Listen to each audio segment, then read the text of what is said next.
Pessoal, então, bom dia. Seja bem-vindo a mais um estudo do nosso sábado de manhã, um estudo sequencial da coleção de estudos e cursos da Dona Terezinha Oliveira. A gente está preparando aí para o término desse primeiro volume, intitulado Iniciação ao Espiritismo. Para a gente iniciar, Giane, você pode fazer a prece para a gente, por favor, para a gente fazer o início? Olá, bom dia. Bom Posso sim, dia. com muito prazer. Vamos lá. Então, meus irmãos, vamos agradecer ao Senhor Jesus Cristo por essa oportunidade de estarmos aqui reunidos no sábado pela manhã, um dia de feriado, para louvá-lo, para aprender e para tentar, né? Porque essa é a nossa intenção, de melhorar, de acender a luz e mantê-la acesa no candeeiro. Que Jesus, nosso Mestre querido, possa estar conosco nesse dia e, assim, protegidos, possamos ter melhor concentração. Que assim seja, Senhor. Obrigada por mais esta lição. Amém. Gente, hoje nós vamos dar uma estudada aí nos capítulos 33 e 34 da nossa obra. O primeiro capítulo de hoje, ele é intitulado De Graça Recebestes, de Graça Dai. É interessante porque este título, ele já é tão conhecido e trabalhado dentro da doutrina espírita, inclusive sendo a motivadora para nós chegarmos a entender por qual viés que a caridade se torna salvação para o nosso espírito. Porém, hoje, nós vamos trabalhar esse de graça recebestes, de graça dai, acerca da mediunidade. A Terezinha, ela, como uma excelente professora, ela faz um caminho de conhecimento para que a gente possa entender por que é importante que a mediunidade seja um trabalho gratuito.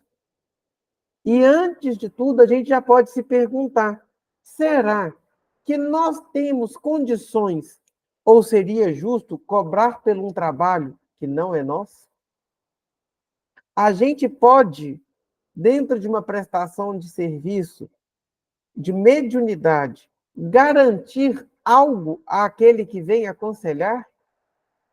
Se eu sou médium, eu sou apenas o medianeiro e não o autor da instrução. E se o espírito não aparecer na hora que eu agendei com o cliente, o que que eu faço?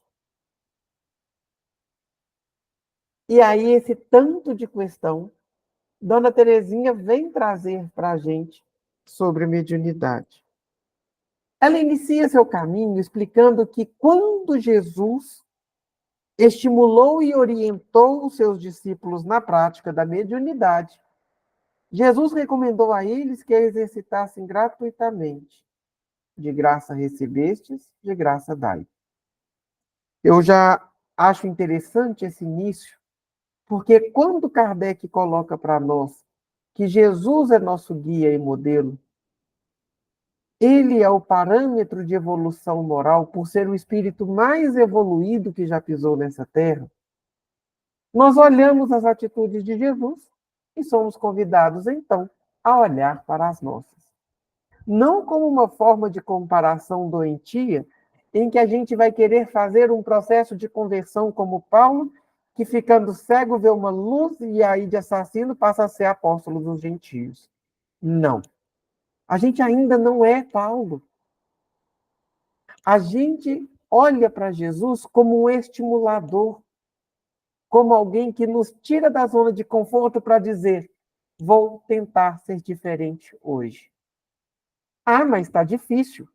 Ah, mas está complicado. O peso está grande demais. Mesmo assim, eu vou tentar estar melhor e ser melhor hoje daquilo que eu fui ontem. E aí, quando Dona Terezinha coloca que Jesus ele estimulou a mediunidade. É interessante porque nos evangelhos nós não temos nenhum trecho que vá contra a orientação do exercício mediúnico. Muito pelo contrário, a gente vê Jesus tanto sendo um médium por excelência, como também falando àqueles que queriam dar continuidade à Boa Nova, que exercessem a mediunidade, tendo por parâmetro aqueles 3 anos que eles acompanharam o Mestre. E Jesus, ele não só estimulou, mas ele orientou. Porque a mediunidade, ela é orgânica, todos nós somos. Se ela é orgânica e todos nós a temos, entendemos também que ela tem gradações. Mas indiferente da gradação em que nós estamos, em Jesus a gente tem uma orientação. E é por isso que a gente fala que de graça recebestes, de graças dai. Porque isso não é uma palavra nossa. É um aconselhamento de Jesus. Mas por que ele teria recomendado e exemplificado assim? Porque percebe que Jesus ele não só orientou, ele não só estimulou, ele exemplificou. Quando Jesus curava os cegos, ele nunca pediu uma recompensa. Quando Jesus pregava suas palavras consoladoras, ele nunca pediu nada em troca. Ao contrário, todos aqueles que famintos e sedentos chegavam a ele, ele tinha o pão da vida, a água que sacia toda sede. E quando a fome era física, ele materializou pão e peixe. Então, ele só falou sobre a mediunidade gratuita? Não. Ele exemplificou. E aí, ao longo desse estudo, a gente vai entender um pouco mais sobre isso. Mas a dona Terezinha escreve assim: em princípio, porque mediunidade é faculdade concedida por Deus ao ser humano, que nada paga por ela. Olha, eu sou contador. Eu paguei pela faculdade e eu me tornei um profissional. Eu sou um médico. Você exerce uma profissão porque você se esforçou para ter habilidade de medicina. Mas o médium, ele simplesmente escolhe, chegou nessa encarnação e falou: a partir de agora eu quero ser médium. Não, porque se assim fosse, ninguém com juízo pediria, gente. Porque ser médium é muito lindo. Mentira. Ser médium é ter um exercício de vigilância constante. Ser médium é entender que a graça de Deus, ela passa por nós. Mas aqueles que precisam da palavra de Deus, vai chegar a nós com muito mais veemência. Então, se a mediunidade ela é concedida por Deus, e nós não pagamos e nem nos esforçamos para tê-la, e percebe que não é para desenvolvê-la ou educá-la, mas para tê-la. Como que a gente vai vender algo? Se eu ganhar um presente da Gislene, você vai se sentir confortável se eu vender esse presente? Falar, Michele, ganhei um presente ali, mas ele pode me dar um lucro. Você aceita comprar? Aqui, mas eu acho que a partir do momento que eu te dei, você pode fazer o que você quiser dele. Eu não ligo Mas para isso. Nesse sentido assim, não. Eu te dei. Se for melhor para você fazer isso, seu se ele desejo. for melhor para mim, e se eu vender a mediunidade, é o melhor para mim? Ah, não. O presente. O presente que eu te dei. Agora aí não, a mediunidade não, hein? Isso aí Mas é um é presente de igual Deus. o telefone toca de lá para cá, não é daqui para lá. Né? Exatamente. E quando a gente esquece disso, gente, tão complicado. Porque a gente começa a achar que a gente controla o espírito que vai comunicar. Ela coloca assim: o médium, pois, recebeu a sua faculdade mediúnica de graça, e esse de graça é entre aspas. Por que de graça entre aspas? Porque no nosso planejamento encarnatório nós dissemos que seríamos médiums. Quando a gente encarnou, assumimos o compromisso. Quando a gente tem a companhia dos espíritos, nós reforçamos esse compromisso. E não existe um botão de desliga para a mediunidade. Porque tem dia, porque dá uma vontade de simplesmente dizer assim: olha, aonde que está o botão de desliga? Não estou me suportando, vou suportar eu e mais um espírito.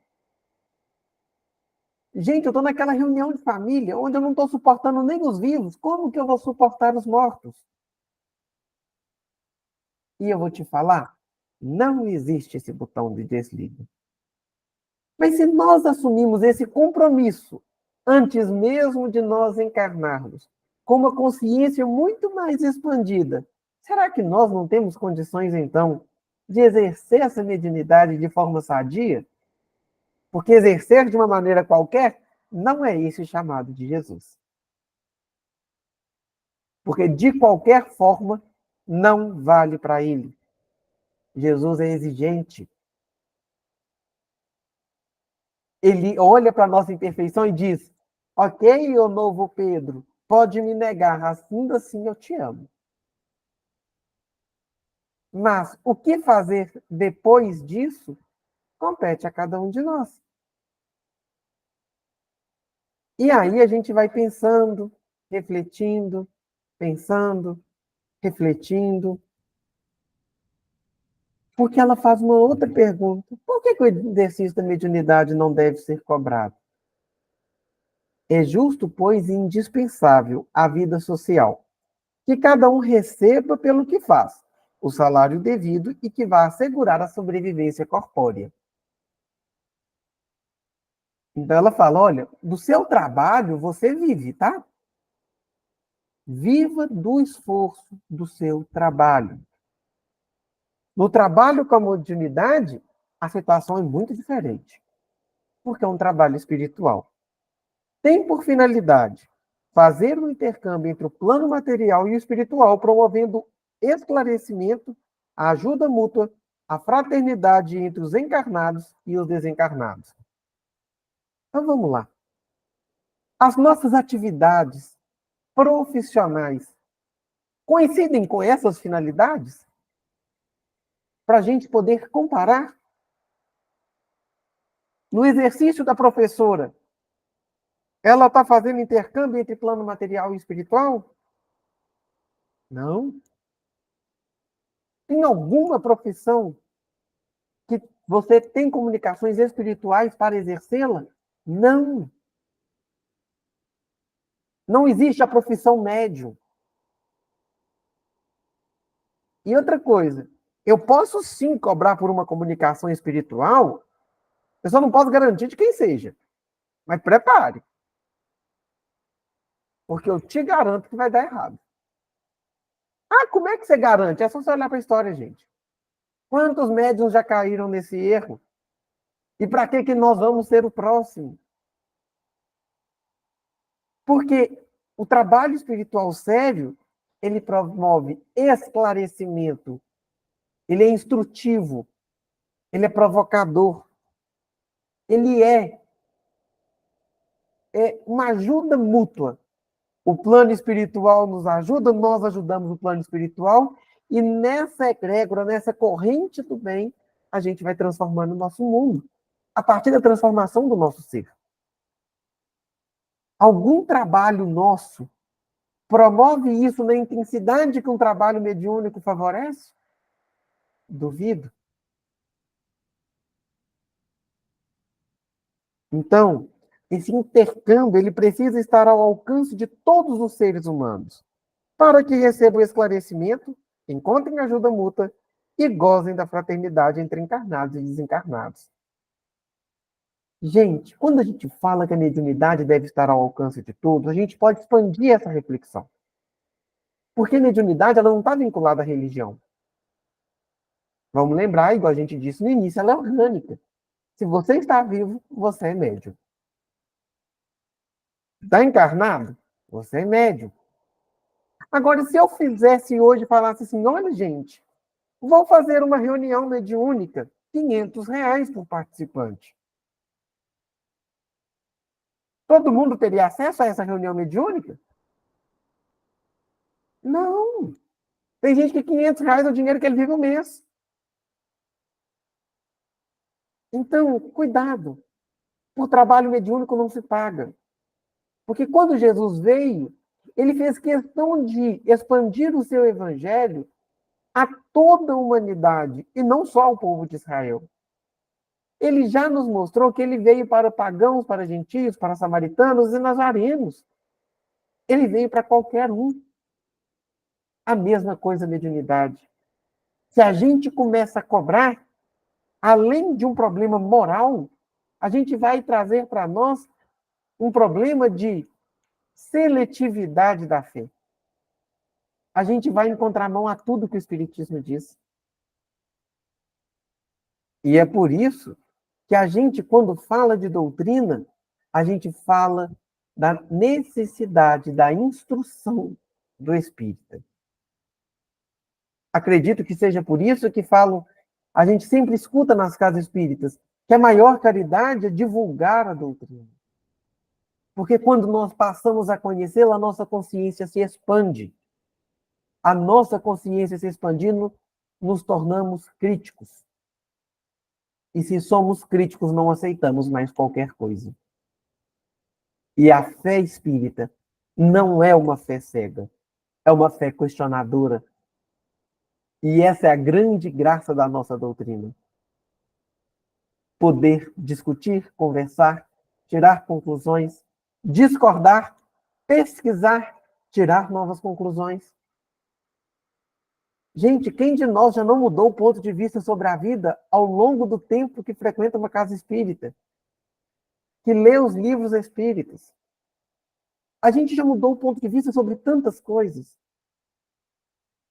E às vezes a gente vai precisar de mudar o ponto de vista sobre a mediunidade. Olha, médium não é santo.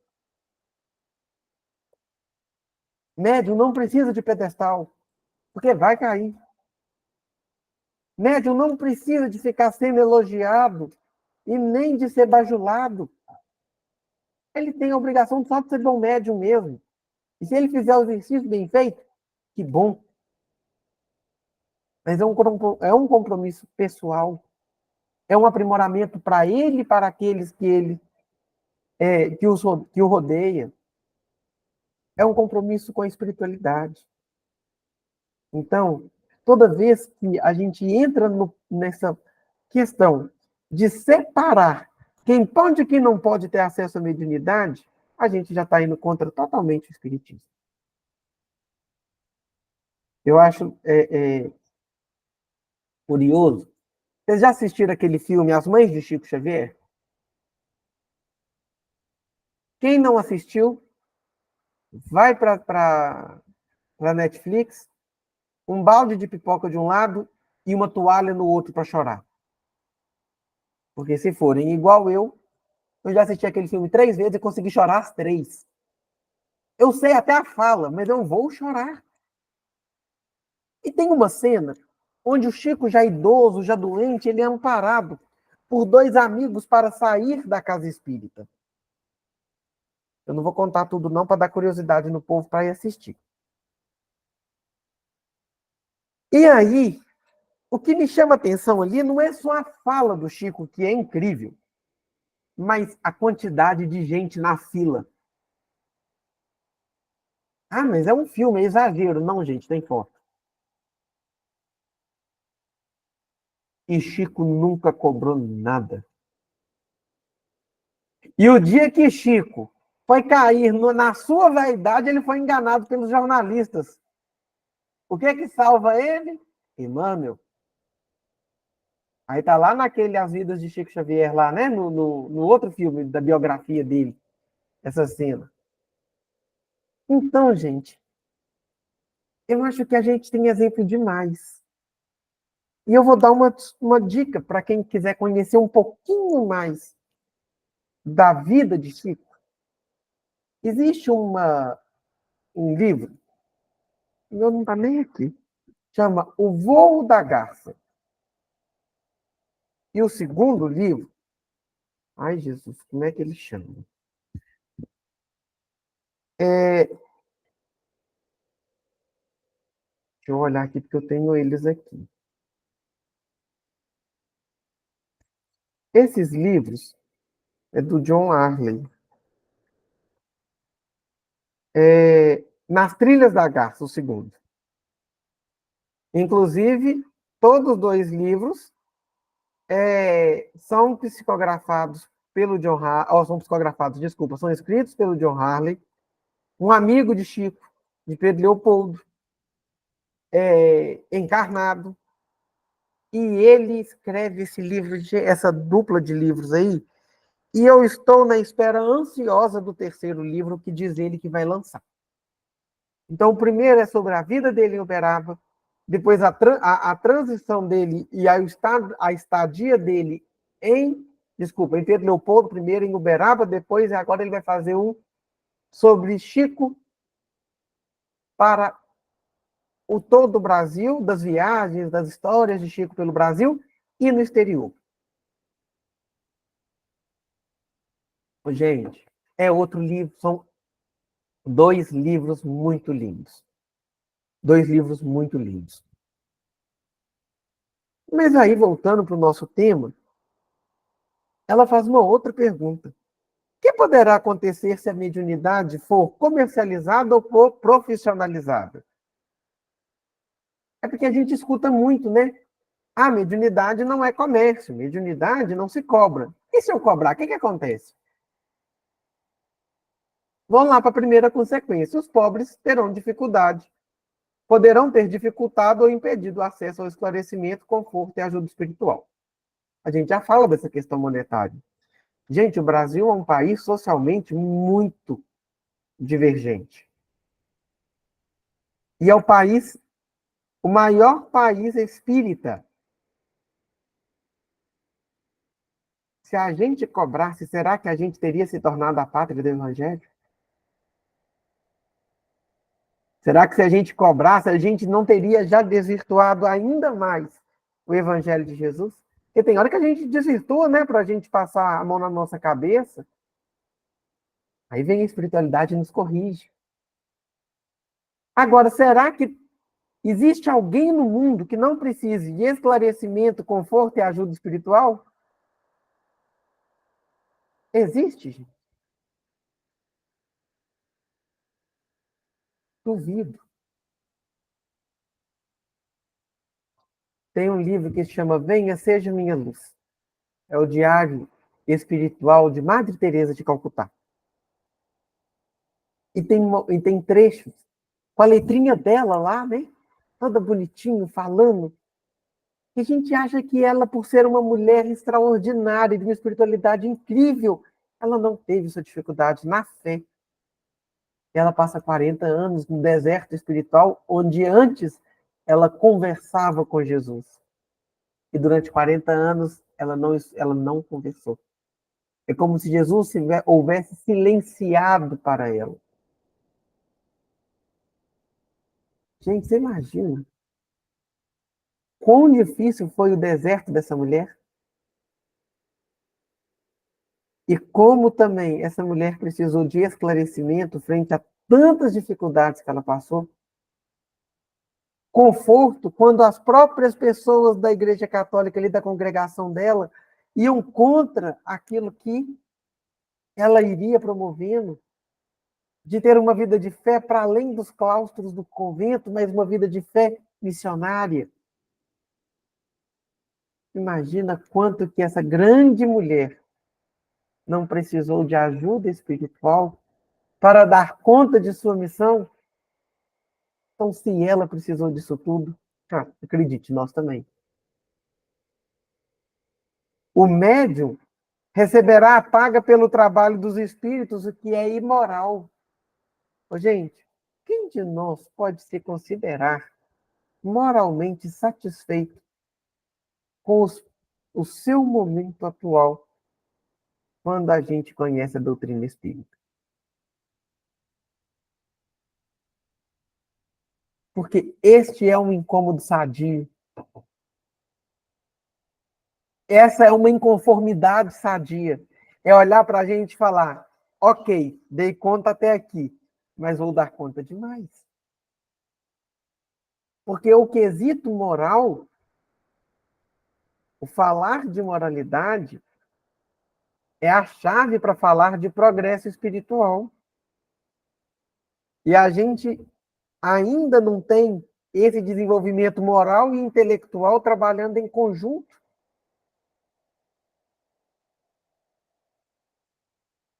Outro dia eu estava num estudo numa casa espírita e uma pessoa brincou comigo assim, Murilo, você cita tanto livro, deve ter uma biblioteca na sua cabeça. Eu falei, pode ser que tenha, mas em prática não tem 2 folhas. Porque ler é fácil. Estudar não é difícil. Agora, viver é complicado.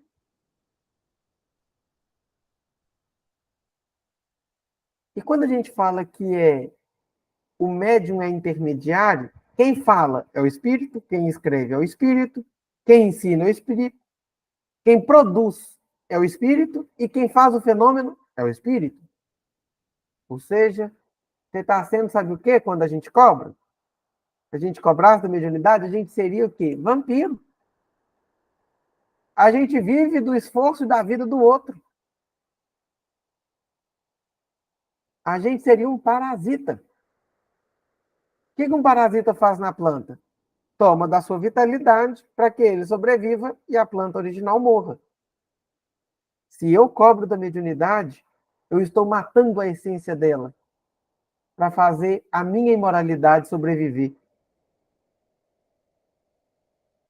Não faz sentido. Se a gente cobra da mediunidade, eu tenho que assegurar resultado. Gente, vocês vão contratar um arquiteto para a construção da sua casa. Imagina se ele não entrega o trabalho que você pagou ele para fazer, você vai ficar feliz? Então tá bom, eu vou virar e falar assim, nossa, Eliette, você é uma médium tão boa, eu vou te dar hoje R$ 100 para você entrar em comunicação com o meu falecido avô. E aí você me faz um favor. Inclusive, eu estou querendo perguntar a ele uma coisa, já pede aí na sua carta para ele já trazer a resposta. Aí Eliette vai lá e pega meus R$ 100. O espírito do meu avô, gente, está em condição de escrever? Sei lá. E será que a espiritualidade superior permitiria, logicamente falando, essa comunicação?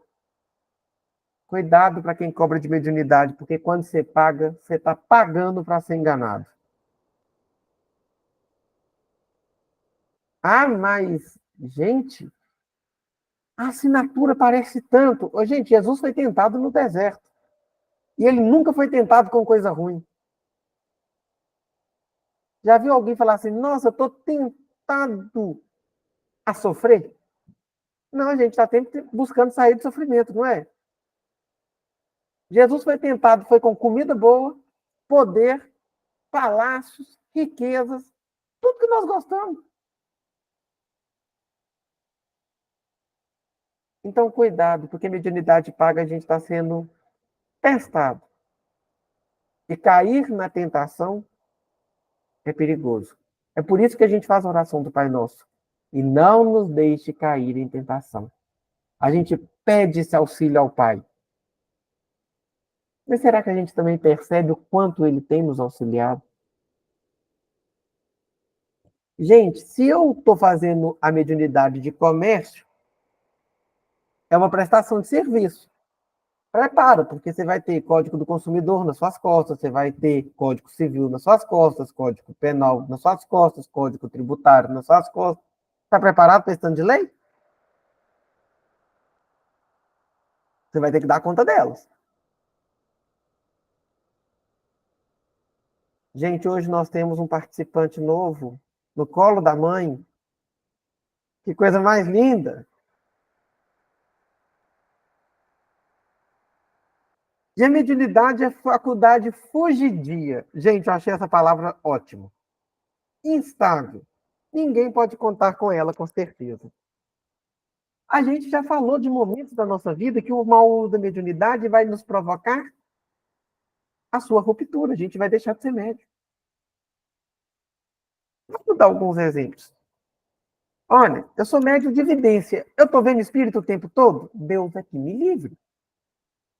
Se eu visse, se a pessoa que é médium de evidência vê espírito o dia inteiro, ele vai entrar em sofrimento emocional gigante. Ele vai ver espírito, sim. Mas falar que é toda hora, em qualquer lugar, o tempo todo, cuidado. Ah, eu sou médium de psicografia. Eu não tenho nada para fazer. Ah, vou sentar ali para psicografar. Vai dar certo? Não. A gente não tem controle sobre o fenômeno mediúnico. No sentido de, é o que a Gislene falou, o telefone toca de lá para cá, não é daqui para lá. A gente educa a mediunidade, a gente estuda, a gente desenvolve a palavra que vocês quiserem usar. Mas assegurar, quem é médium ostensivo pode assegurar que toda reunião mediúnica ele vai dar passividade a um espírito? Não. Ele pode assegurar que ele vai à reunião mediúnica. Isso depende dele. Agora, comunicação, não durante a reunião, não depende, não. Depende de vários fatores. Uma parcela desses fatores é ele, sim. Mas tudo não. Não mesmo. Mas aqui, será que pagar pela mediunidade a gente paga só em dinheiro? Olha o que ela coloca. Observemos que paga não é somente o dinheiro, mas tudo o que representa remuneração, lucro, vantagem, interesse puramente pessoal, satisfação da vaidade e do orgulho. Gente, é bom demais ser elogiado a demasia, de forma irresponsável. O nosso ego fica numa expansão e a nossa queda na mesma proporção. É gigante. Ao médium, estimule ele a fazer um bom uso da mediunidade. Estimule ele a estudar. Mas não cave a cova que ele vai cair. Deixe ele cair sozinho se ele quiser. Mas não coloque a sua responsabilidade ali. Então, cuidado. Porque quando a gente não paga pela mediunidade, o dinheiro, a gente pode estar buscando a paga com outro sentido, como um benefício qualquer. E isso não é interessante.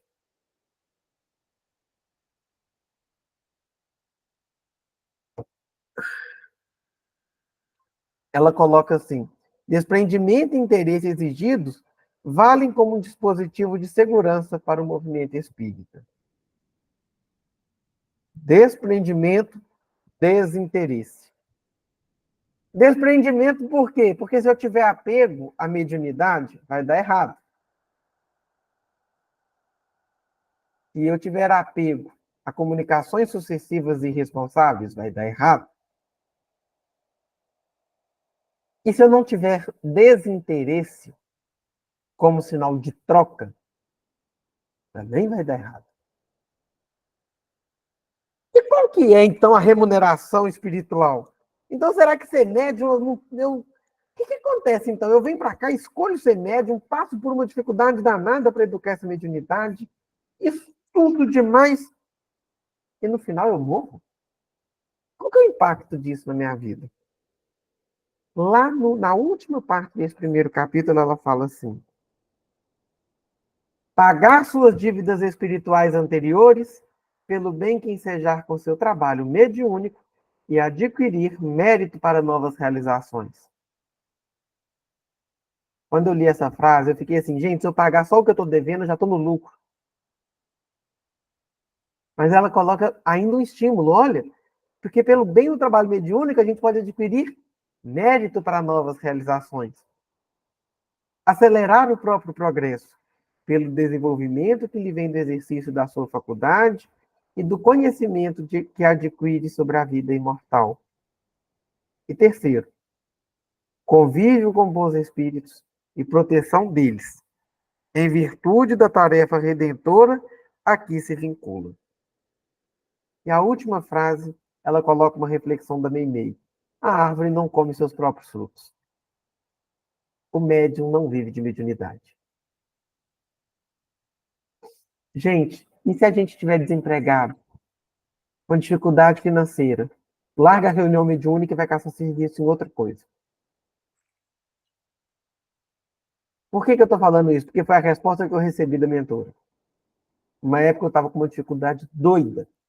E uma pessoa que nessas horas, gente, aparece gente, você já está no buraco. Aí aparece alguém para falar assim, tem um buraco mais fundo, vou te jogar lá. Estava uma época muito difícil. Uma pessoa me ofereceu 5.000 reais.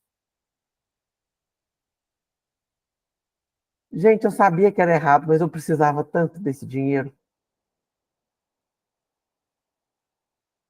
E aí, isso já tem uns mais de 10 anos. Mas eu lembro a puxada de orelha, porque só do pensamento, gente, do pensamento,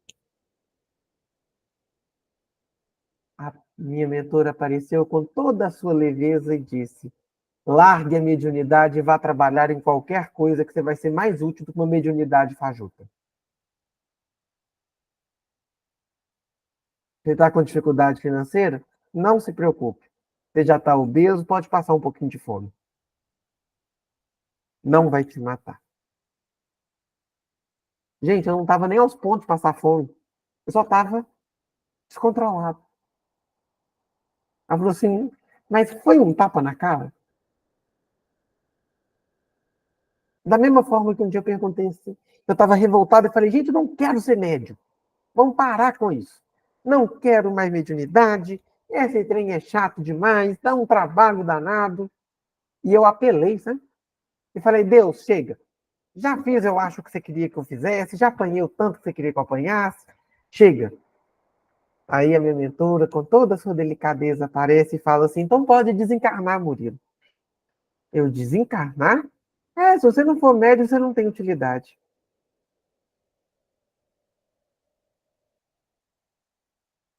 Eu falei, então vamos ser médium. Nunca mais reclamei da mediunidade. Não quero morrer. Porque se tem uma coisa que eu, como espírita, tenho, é medo de desencarnar. Não é o medo só da morte. É o medo do telão que aparece a minha vida, gente. Vocês leram o Nosso Lar? Não tem lá a passagem da vida do André Luiz toda? Eu morro de medo do dia que pegarem a minha. Tomara que o dia do meu desencarne, no meu telão, eu esteja na única poltrona da sala de cinema do plano espiritual. Para que eu não tenha vergonha do que eu já fiz. Ou para que seja menos constrangedor, né? Sabe o que eu acabei de desencarnar? A bendita tela mental. Porque quando eu quero xingar alguém, eu silencio e dou um sorriso. No plano espiritual, a tela mental aparece igual um outdoor. Como que eu vou disfarçar minha vontade de xingar? Eu vou ter que aprender a não xingar. Então, agradeço muito a Deus de eu estar encarnado. E que Ele me dê vida longa, porque eu não quero desencarnar. Porque eu estou igual a Maíse Braga. Porque na hora que eu desencarnar, eu também quero 400 anos no pé de uma mangueira, dizendo para os amigos que vão reencarnar, vão com Deus! Coragem! Mas eu quero estar lá sentadinho. Então, eu já falei com Deus. Vamos aproveitar essa. Porque a próxima vai demorar muito. Esse combinado eu falei. Se ele aceitou, eu já não sei. E aí a gente fala sobre mediunidade. E aí a gente entra no segundo tema, que é vigilância cristã. Jesus. Esse capítulo Alguém conseguiu ler ele aí antes? O 34? Eu vou mandar, gente, esse livro em PDF lá no nosso grupo, para quem quiser, tá? Mas eu sugiro que todo mundo leia esse capítulo. Por que ler esse capítulo? Porque eu acho que a gente corre o risco de, quando fala da vida espiritual, de usar os mesmos termos sempre e esvaziarmos seu sentido. Quantas vezes você já escutou vigiar e orar na casa espírita? Para ser simpático, uma vez por semana. Na casa espírita que vocês frequentam, é assim também? Parece que tudo volta para o vigiar e orar, vigiar e orar, vigiar e orar. Aí fica parecendo assim, ou eu vou ter que virar uma beata para rezar o dia inteiro, ou eu vou ter que colocar um Big Brother na minha vida para ter 1 milhão de câmeras para me vigiar. E não tem nada disso. É por isso que ela coloca uma vigilância cristã. Por que uma vigilância cristã? Primeiro, vigiar. O que é vigiar? Quando eu falo assim, vou vigiar meu namorado, fica parecendo que eu estou desconfiando dele, não parece? Aqui, me dá seu telefone para eu vigiar com quem que você está conversando. Fica parecendo que eu estou conversando trem errado. Eu posso estar só no grupinho da fofoca dos meus amigos. Vocês têm grupo de fofoca no WhatsApp? Eu tenho. E o meu ainda chama fofoca. E a gente só fofoca da gente mesmo. Aí eu cheguei terça-feira lá na reunião, nossa, lá no Mundo Luz, e a espiritualidade fala que de todo mundo que a gente fofoca, a gente traz para a gente, para o nosso perispírito, a marca daquela pessoa. Eu achei que eu ia sair igual uma galinha pintadinha. Tanta marca. Desde terça-feira, a vigilância para fofoca tá, gente, numa dificuldade. Toda hora que alguém vai falar alguma coisa, o Senhor me faz cego, surdo e mudo. Eu tô fugindo. Gente, eu saí de mais de 10 grupos essa semana. Tudo depois de terça-feira por causa dessa fala. Com medo de conviver demais e eu cair no meu vício. É. Mas ela coloca assim, que vigiar nesse caso significa estar alerta, atento, observando cuidadosamente o que se passa. Mas calma aí. Eu tenho que vigiar a vida dos outros ou a minha?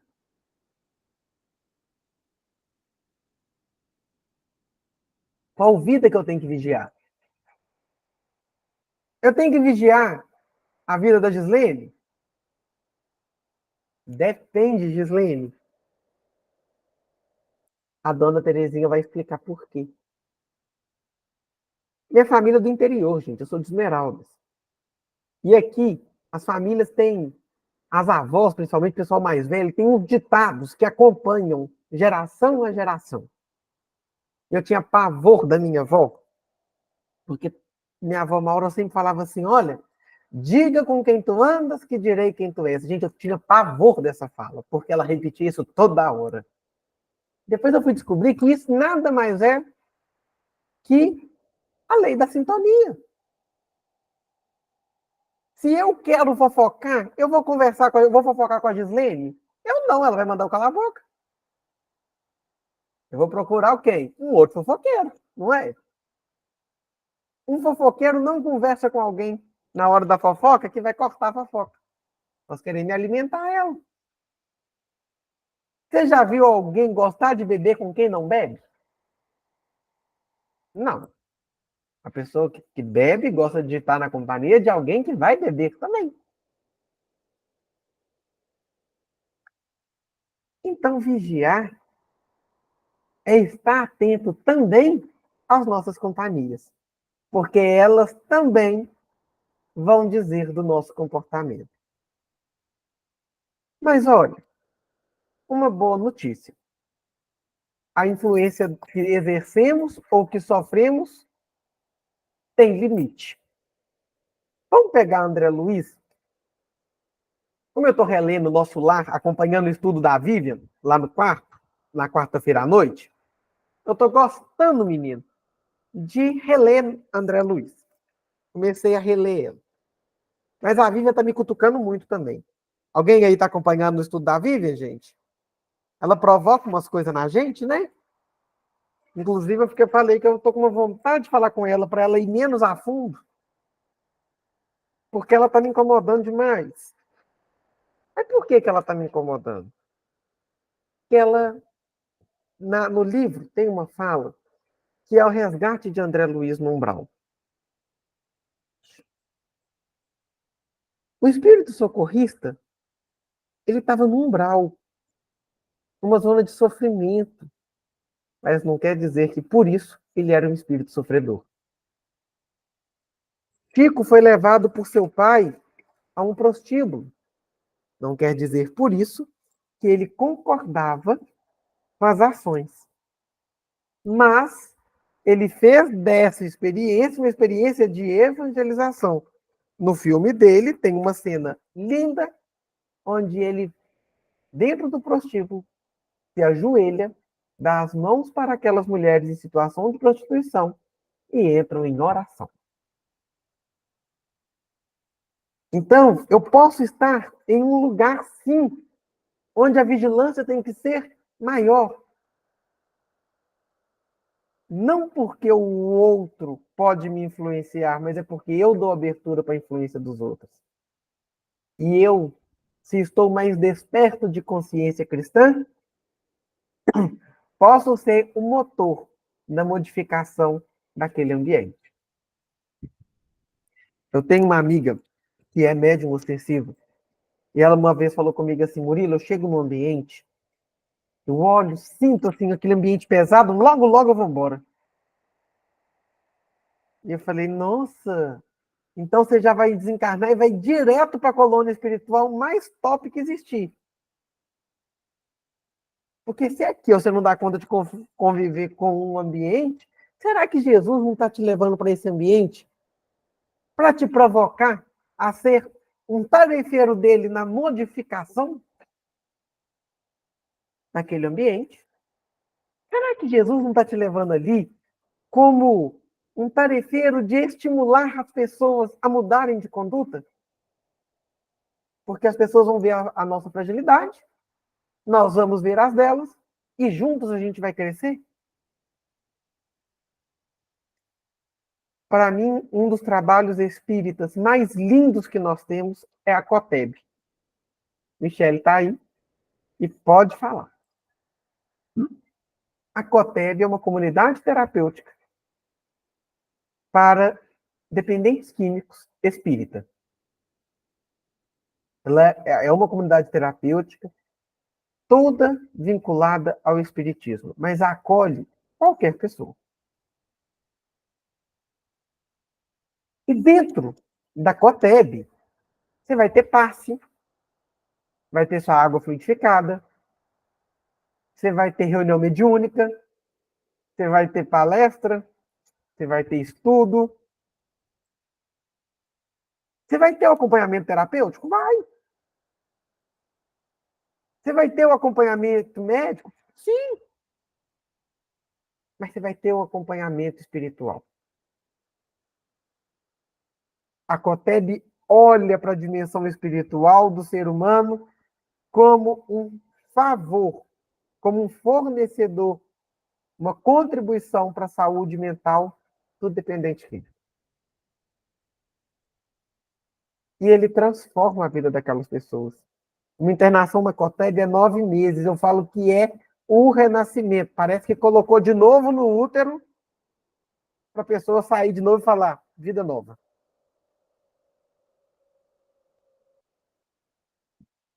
Será que quando Ananias fala, né, quando ele pergunta para Jesus, ali, como ser uma pessoa melhor, Jesus fala quando nascer, né, da questão do nascer de novo.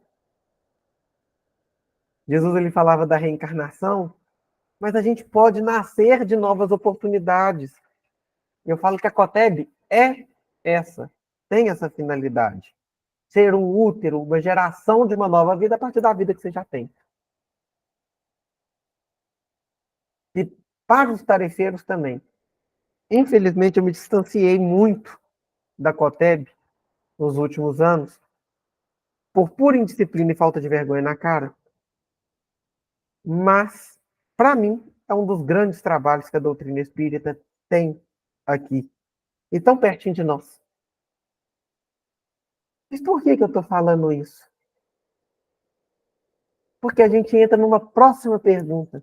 Eu já sei o que é vigiar, então como vigiar? Gente, nós gostamos de uma receita de bolo, né?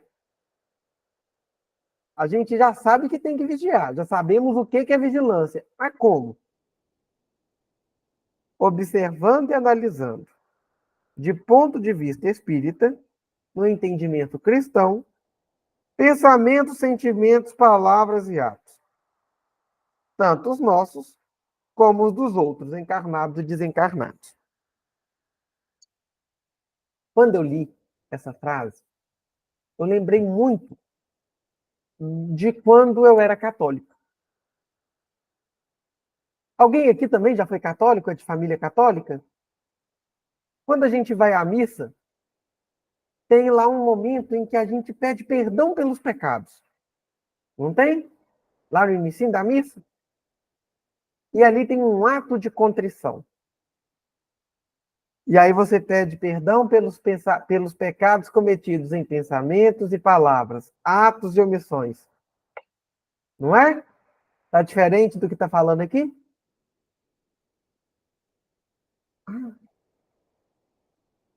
Se a base é cristã, gente, temos muito mais semelhança do que divergência.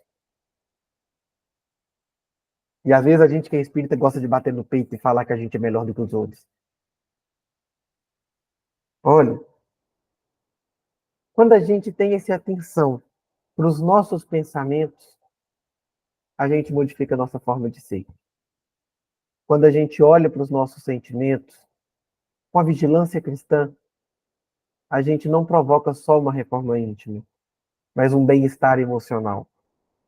Se eu olho com vigilância cristã, as minhas palavras, elas deixam de ferir para elas serem cura. E se eu olho para as minhas ações com a vigilância cristã, eu me torno tarefeiro da seara do Cristo. E aí, Gislene, olha lá, isso para nós e para as pessoas que nos cercam, encarnados e desencarnados. Vamos lembrar do Livro dos Espíritos, quando a gente, Kardec, pergunta sobre a influência dos espíritos em nossas vidas. E Kardec fala que ela se dá com uma proporção que muitas vezes nem imaginamos. Então a gente tem sim que observar também aqueles que nos rodeiam. Não para julgar, mas para estabelecer relações sadias. Mas para que então vigiar? Eu já sei o que é vigiar, como vigiar, então para quê? Para não ceder à instigação ou estímulo para o que for mal.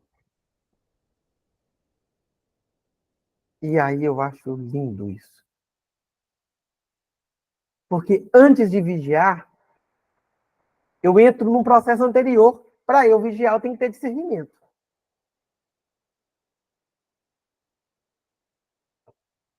Nos 10 mandamentos já fala de não matar, não fala? Mas quando a mulher era adulta, ele podia matar, viu, gente? Na lei de Moisés. Não nos 10 mandamentos, que são as leis de Deus. Então já tinha uma distorção.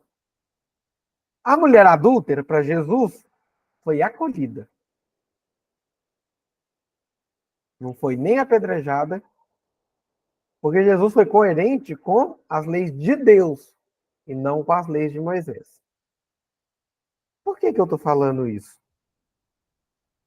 Porque se a gente entra no discernimento daquilo que é certo, daquilo que não é, daquilo que contribui mais para a evolução nossa, aquilo que não contribui, aquilo que a gente aceita e aquilo que a gente não aceita,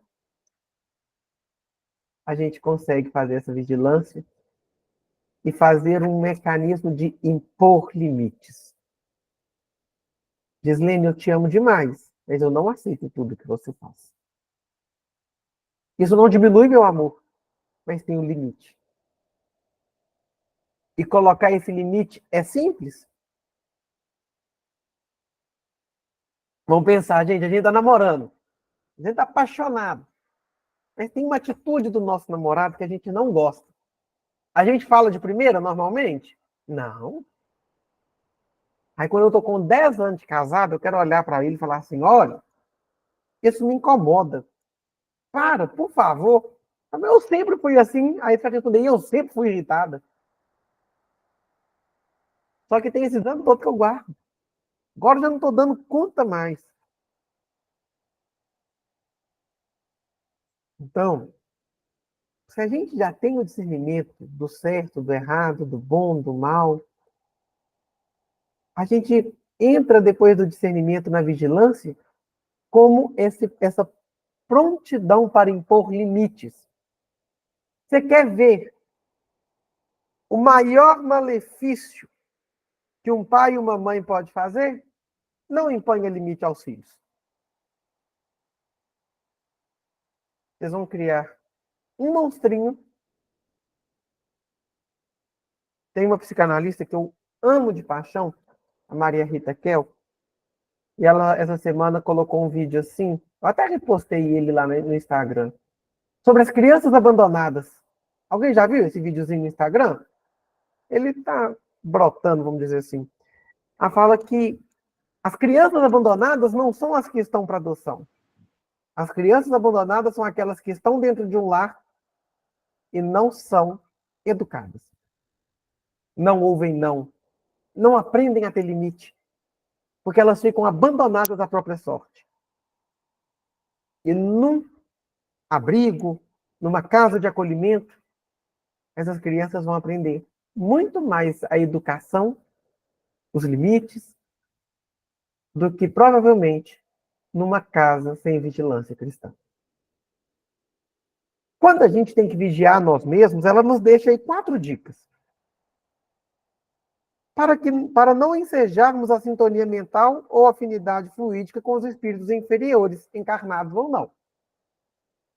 Porque é engraçado. A gente já falou aí da fofoca, como essa sintonia com o encarnado. A gente já falou da obsessão com a sintonia para o desencarnado. Mas percebe que quando a gente fala de sintonia, a gente fala da responsabilidade nossa de entrar na vibração daquele espírito, encarnado ou desencarnado. Então, por isso que a vigilância é nossa. Porque eu posso estar rodeado de gente, cada um com um padrão vibratório, mas eu só vou me afinizar com aqueles que eu estou em sintonia. A gente tem que vigiar a nós mesmos para não gerar dificuldades ou complicações. Gente, o Livro dos Espíritos fala que o progresso ele é retilíneo. Não existe regressão no progresso do espírito. Mas existe estagnação. Por teimosia. É só a gente ler sobre a lei de progresso lá no Livro dos Espíritos.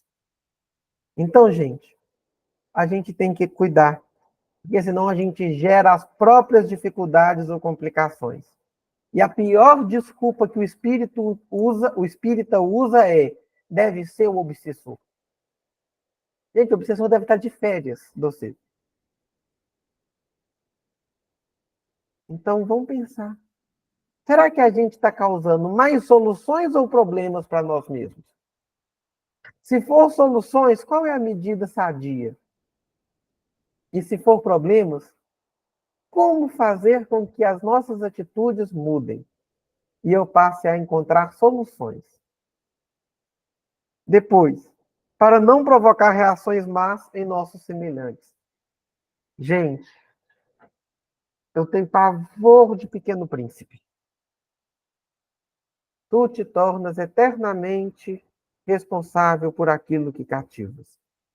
Tenho horror a essa frase. Por que eu tenho horror? Porque não existe pena eterna. Então, se eu cativei nessa encarnação coisas ruins, eu vou passar pelo progresso, vou passar pelo meu aprendizado, vou reencarnar e vou aprender. Porque Deus é bom, porque Deus é misericordioso, porque Ele é justo. E Ele não cria nada para ser imperfeito. Mas Ele nos dá o tempo para a perfeição. E aí, quando a gente olha para as nossas relações, às vezes a gente vai suscitar no outro pensamentos, sentimentos negativos. O que aqui ela está querendo nos dizer é: tente trazer do outro o melhor que ela pode. Mas não fique cutucando as feridas. Às vezes está na hora dela só ser cicatrizada. Já está dando aquela primeira casquinha. Mas se toda hora você for lá e colocar o dedo, você não está ajudando na promoção da cura. Você está sempre deixando uma chaga aberta. Então, atente-se para aquilo que você faz, para aquilo que você provoca no outro. Olha a sua parcela de responsabilidade. Ô, gente, mas não olha essa responsabilidade como obsessão, porque senão vai ter gente que vai pegar e achar que vai ser agora Maria de Nazaré e vai entrar em sofrimento emocional. E depois ela coloca assim: para não errarmos na resposta e dar aos estímulos e provas naturais que a vida terrena nos enseja. Por isso que é importante a gente se vigiar. Porque senão a gente cai naquela lei de talião, né? Dente por dente, olho por olho e dente por dente. Já passamos dessa época. Depois a gente tem que observar a atitude daquelas pessoas que estamos relacionando, para corrigir o que tiver errado e desenvolver. E aperfeiçoar o que estiver certo, em favor de todos. Cuidado. Porque a gente pode ensinar falando 30 horas na cabeça de alguém, ou a gente pode ensinar pelo exemplo. A gente pode ensinar pela via do amor. A gente pode ensinar com leveza. Porque senão a gente cai no risco de querer pôr para o outro a métrica do bem viver. Como se a métrica da vida fôssemos nós mesmos. E nós não somos. Nem da nossa. Senão a gente não progrediria. Depois, ela vai falar sobre vícios e paixões. Então, ela vai fazer uma diferenciação primeiro. O que é vício? Todo ato prejudicial que nos desvia de nossas corretas funções, seja em um setor de atividade for, causando desgaste de energia e perda de tempo sem produzir o bem e o progresso. Então, o vício em fofoca, ele acontece. Vício em droga, ele acontece. Vício em pornografia, ele acontece. E ele tem todas essas características. Mas perceba que o vício, ele é uma ação do nosso comportamento de forma repetitiva. Às vezes eu estou com vício de não estar bem. Às vezes eu estou com vício de olhar para a mesma pessoa e falar: ai, vou aguentar só porque eu preciso. E a paixão não. A paixão é o excesso ou descontrole nos sentimentos e nas emoções. Eu, quando estudei a psicanálise, uma professora falava assim com a gente, muito lá na sala: todo excesso esconde uma falta. E todo excesso é patológico. Excesso de amor é patológico, excesso de ódio é patológico, é doentio. Excesso de carinho é doentio. Escassez extrema de carinho é negativo, é doentio. Então, todo excesso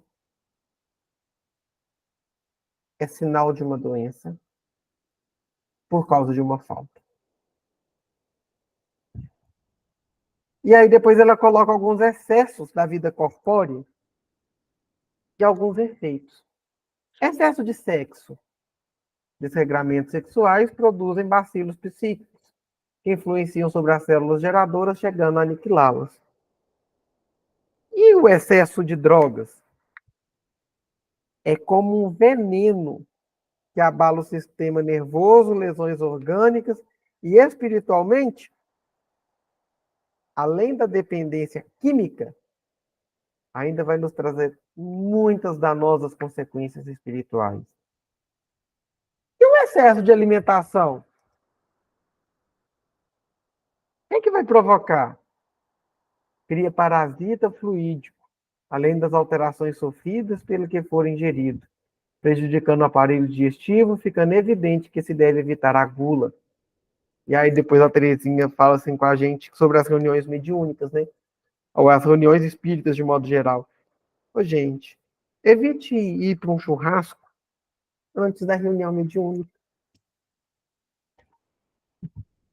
Porque não chegar, a gente vai chegar no churrasco, a gente vai comer só o nosso bife. Nesse tipo de festa, a gente vai para o excesso. E o problema não é a carne, é o excesso da carne. O problema nunca foi o sexo, é o excesso de sexo. Então a gente precisa de olhar com carinho para os nossos excessos.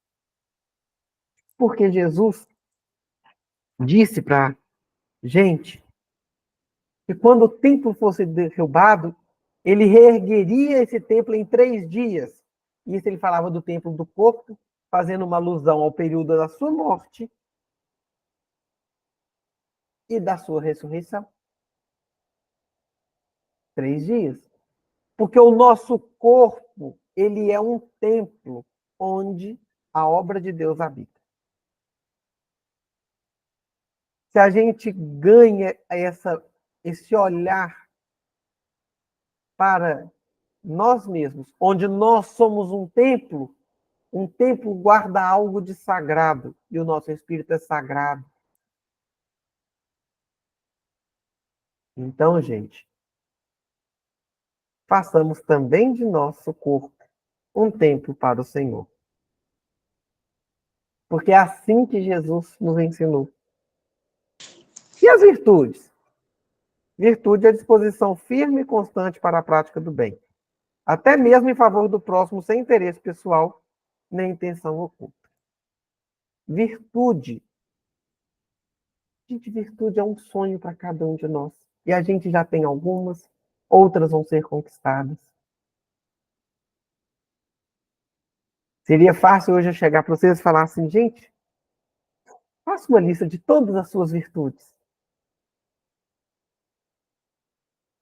Depois vai às pessoas próximas de você e pergunta quais são as suas virtudes.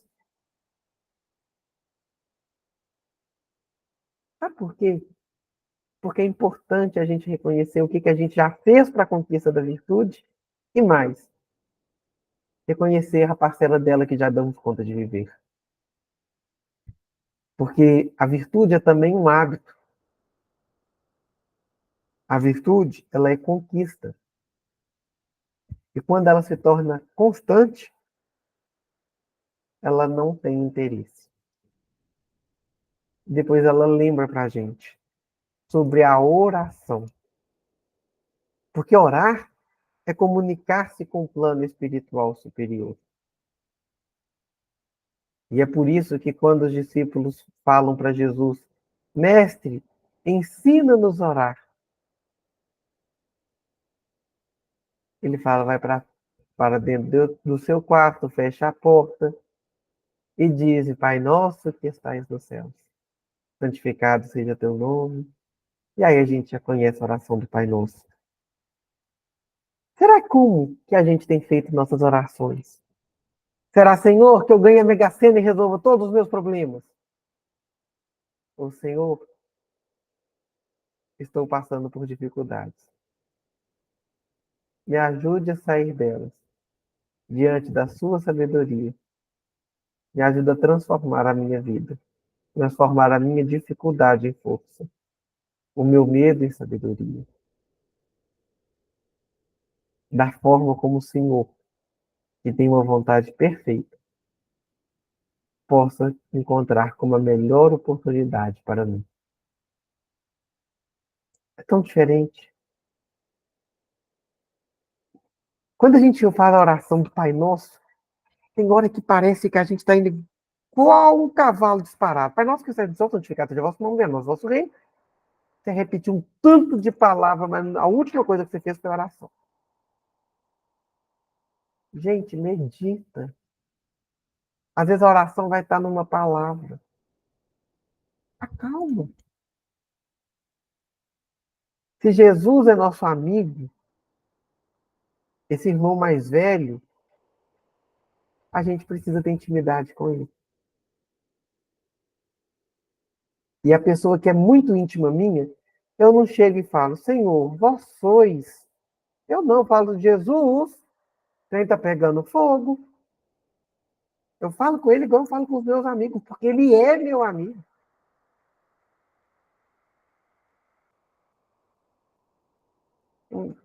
Um belo dia eu estava na Praça 7, em Belo Horizonte, passando por uma situação complicada.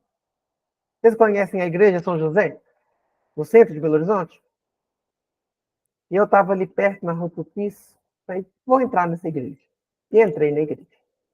E ali eu me coloquei em prece, um ambiente maravilhoso que estava me propiciando aquela oração, sabe? Que te toca. Tinha uma música baixinha lá na igreja tocando, assim. Que delícia de ambiente. E aí eu comecei a revoltar. Falei, Jesus, você deve estar surdo. Eu já não sei quem mais que eu peço. E aí eu olhei bem para a imagem de São José, que tem assim no centro da igreja, e ele tem um cajado na mão. Falei, São José, o Senhor é o Pai. Pega esse cajado e dá um coro em Jesus.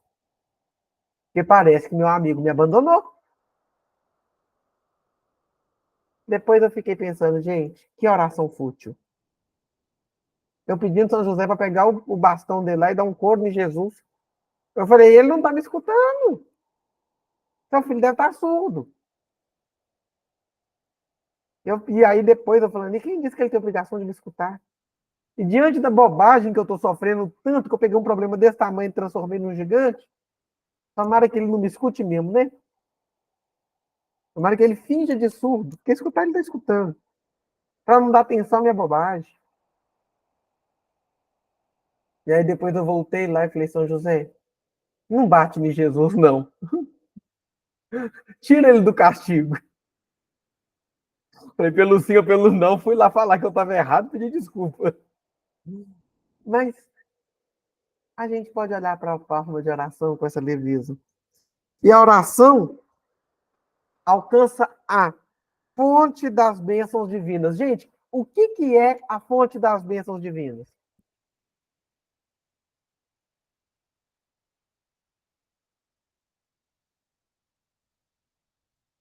O que vocês consideram que é a fonte das bênçãos divinas?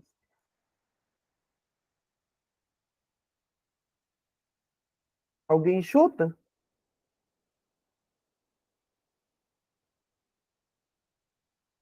É Deus. Se ele não é a causa primária de todas as coisas, então a bênção por excelência vem de quem? É dele. E é pela oração que a gente chega a ele. E ela coloca ainda, trazendo-nos a resposta, e trazendo-nos em resposta o benefício necessário é possível, porque Deus não cria filho mimado nem preguiçoso. Por isso que tem o necessário é possível para a sustentação na senda evolutiva, sempre visando a nossa evolução, sempre nos lembrando do compromisso de sermos os melhores espíritos que conseguimos ser, nem mais, nem menos. Gente, queria escutar vocês. Hoje está todo mundo silencioso. O que vocês acharam? O que vocês refletiram? Vamos conversar um tiquinho. Quem quer contribuir com a gente hoje? Oi, Marila, eu quero falar um pouquinho. Claro, Pedro. Aqui, não incomodando muito vocês, eu fiz umas observações. Enquanto você falava, eu ia ligando algumas coisas que eu já estudei, né, que me chamaram muita atenção.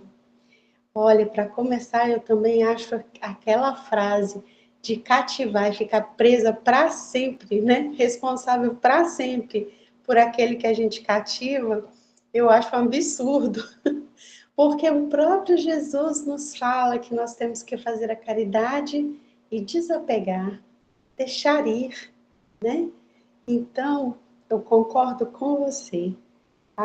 Eu queria comentar sobre a responsabilidade da mediunidade. E antes, falar uma observação que eu tenho em relação a ela.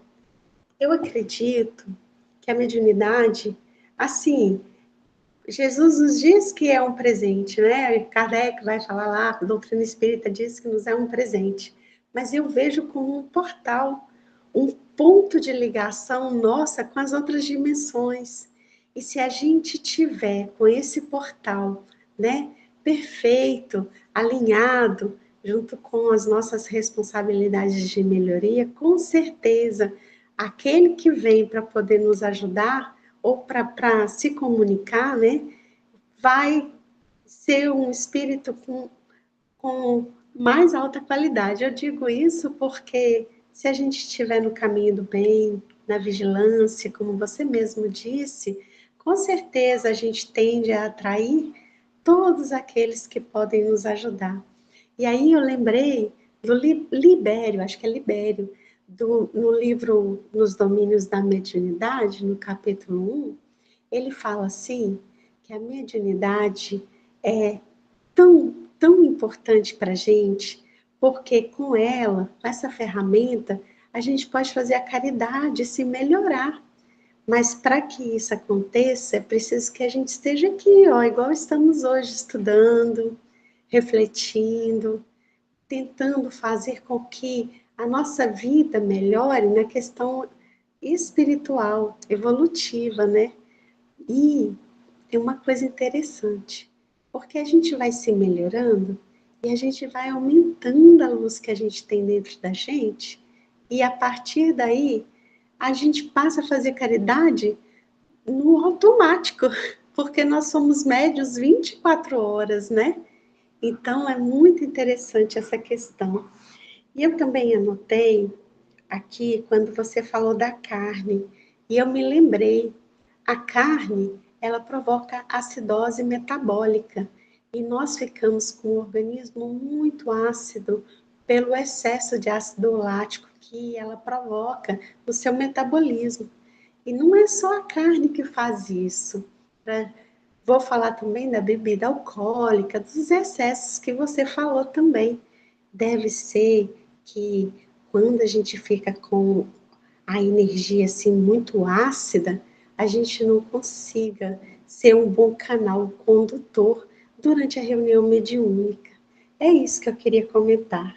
Muito obrigada pela oportunidade.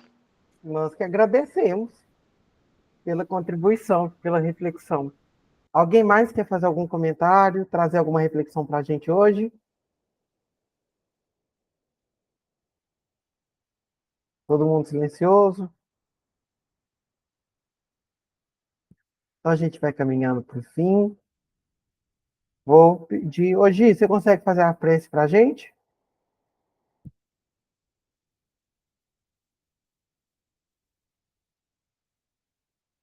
Eu acho que ela não deve ter escutado. Vamos fazer a nossa prece? Ah, escutou.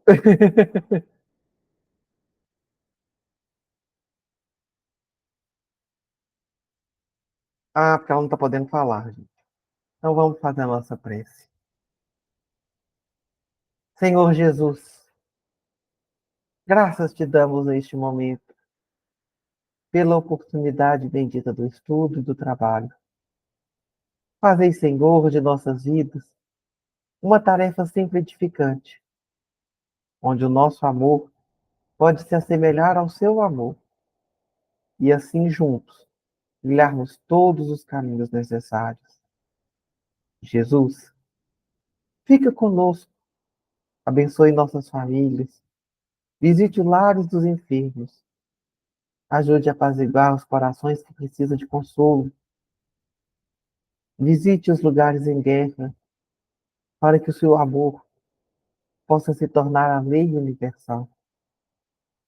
Mestre, nos ensine a sermos melhores medianeiros dos seus emissários de luz. Nos ajude a sermos vigilantes para que o nosso progresso espiritual se dê da melhor forma possível. Fica conosco, mestre amado, hoje e sempre, que assim seja. Lembrando a todos que a gente está caminhando aí para o final do nosso livro, tá? E aí a gente vai iniciar no dia 28, que é no dia 21 a gente termina, mas não termina nossos estudos de sábado, não. No dia 28, a gente começa o segundo livro dessa coleção, que é o livro 2, intitulado Mediunidade. E aí a gente vai debruçar sobre a mediunidade. Tá bom? Um abraço, amigos. Fiquem com Deus.